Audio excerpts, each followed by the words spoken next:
The amount of people that made so much of an interview locker room scrum was actually surprising to me. I thought it was a very normal, not that interesting locker room scrum. And you would have thought the guy said, I'm not playing for the Bengals, or I'm not doing this for the Bengals. The amount of, oh, he's a lazy fat sack of shit. I mean, so many people were coming out of the woodwork saying that this guy is horrible. This guy is that. This is why we should have never signed him.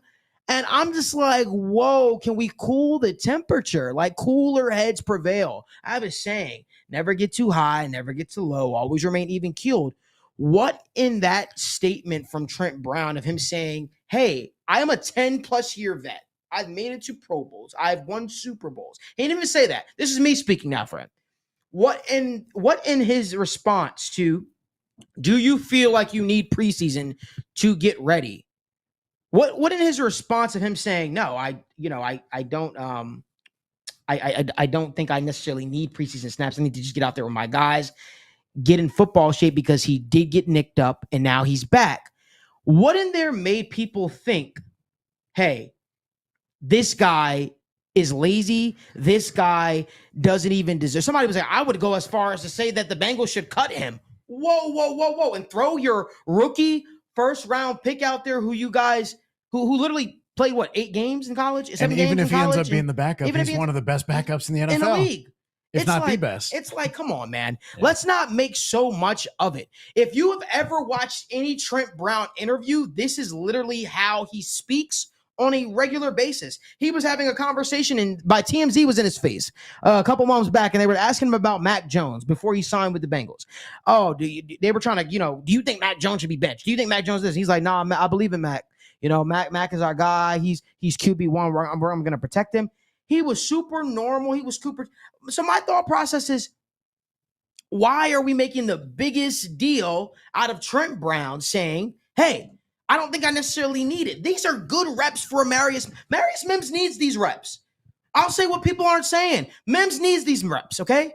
Brown's what, a 9-year vet now? A 10-year vet. 10th year? 10th year? Yeah. It's like, come on, guys. What are we talking about? Let's not make so much of it. But just the amount of people with a good amount of following, who I have a lot of respect for, that were really calling for this guy's head over a simple locker room scrum was crazy. Oh, are you worried about a training camp battle? You're a 10-year vet with a rookie?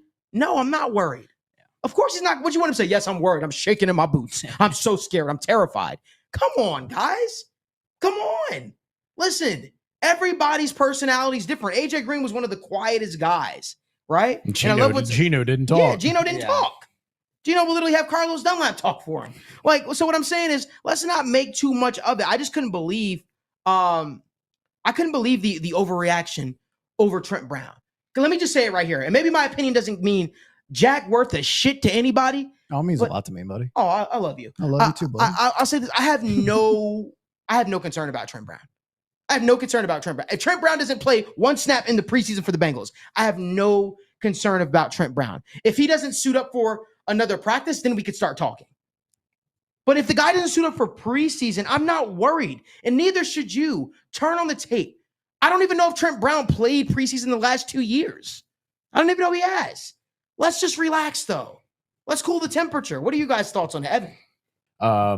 I generally am going to come from this like I do for most things, just from a pure objective analysis point.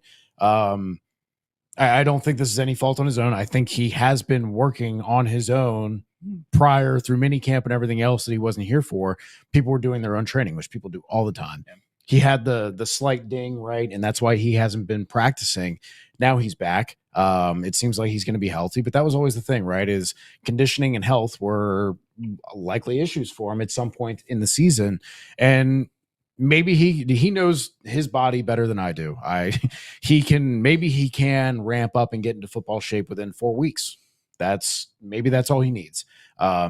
Malik talked about it. I think other people have talked about it. Just getting those reps next to people on the offensive line is good, especially with a new team, right?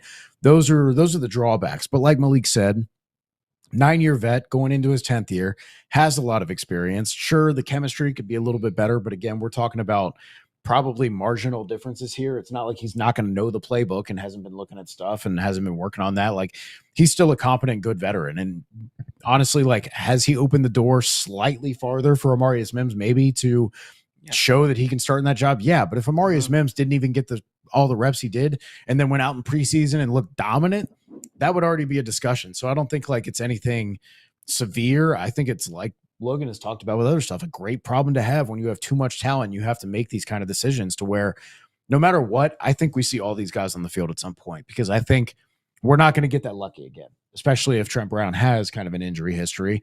If Orlando Brown gets dinged up, great. You can move Trent Brown to left tackle and keep Amarius at right. If Orlando Brown, Trent Brown, whoever it is, you have this mix and match to where you're not relying on Cody Ford to be your backup tackle anymore. And that's great. That's exciting. That's good news, right? So again, even if he ends up being the backup for some reason, like, that's the best backup situation in the NFL. I'll probably stake my name on that.